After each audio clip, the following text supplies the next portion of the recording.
I should stop filming these videos right after work. If you saw one of our recent videos, you know that we rent a... If you saw one of our recent videos, you know that we went to Hawaii.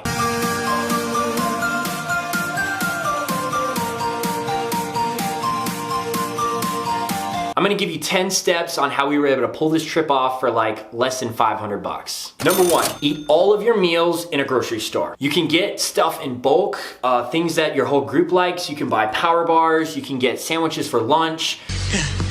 Twinkie, Twinkie, Twinkie, Twinkie. And oftentimes they have these like hot bars out and you can buy food at the end of the day, and right before it expires, you can get it for like half off. We also like to eat our meals either in our car or in a nearby park, or if you can pull it off, a hotel lobby. Just act like a guest. Number two, book all your airfare on Google Flights. Just make sure that you delete your cookies right before you purchase, because a lot of these websites will like track your history and then charge you a little bit more if you keep visiting the same website, because they know that you want to fly. And also make sure that you fly right after big holidays. Thanksgiving, Christmas, New Year's, everybody's traveling. Flights are usually double. If you wait a week or 2 weeks after these holidays, flights drop down to less than half. So that's the perfect time to travel. And January, for some reason, is statistically the best month to go fly somewhere. So if you're waiting on a big international trip, do it in January. Bye-bye. Bye-bye, buddy.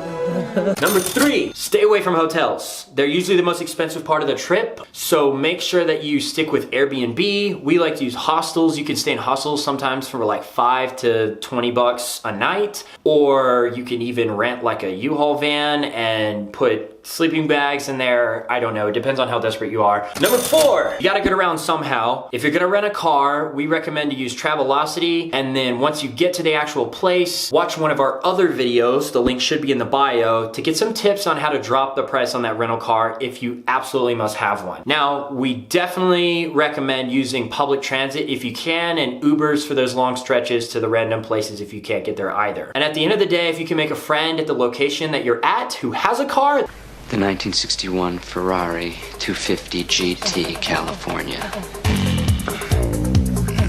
that is the best way to go, and it's easier than you think. If you check out our blog, we'll give you some tips on how to break the ice with a stranger and maybe make a quick friend. Number five was supposed to be public transit. So let's keep moving. Number six, split this trip with like 3 to 5 friends. If you go with one other person, it kind of helps, but 3 to 5 is like that magic number where if you get group prices on anything, if you want to ride somewhere or if you want to get admission to something, usually you get deals when you have 3 to 5 people. When it's 3, you can see it's a magic number. If you end up going to a hotel room or something, you can split it a lot of ways. And if you stay in a hostel, usually you can get a room that you can fill up all 5 of you together. So 3 to 5 is that magic number. Number 7, plan to sleep less while you're on this trip. While you're sleeping, you can't be exploring. So if you can shorten the amount of time that you're sleeping and you maximize the amount of time that you're adventuring, then you can stay in this location for fewer days and therefore spend less money. Example, the Oahu trip for that video, I think we pulled that off in like 3 days, and we were able to cover a lot of ground. We did a bunch of hikes, we did surfing for a whole day, and drove all over the island, and was completely tired of Hawaii by the time we left. And that's because we barely slept and we were adventuring 100% of the time, no breaks. Number 8, avoid all the tourist traps. If it seems like it's an area where your grandma might want to visit or your aunt might want to buy you a souvenir, it's probably not a good place to be. First one's here. So talk to locals and find out the places that are those secret hidden hikes, or those historic buildings that no one knows about, or those really great views, whatever it is you're looking for, but avoid anything that is tourist related, because that is where you lose money. Number 9, if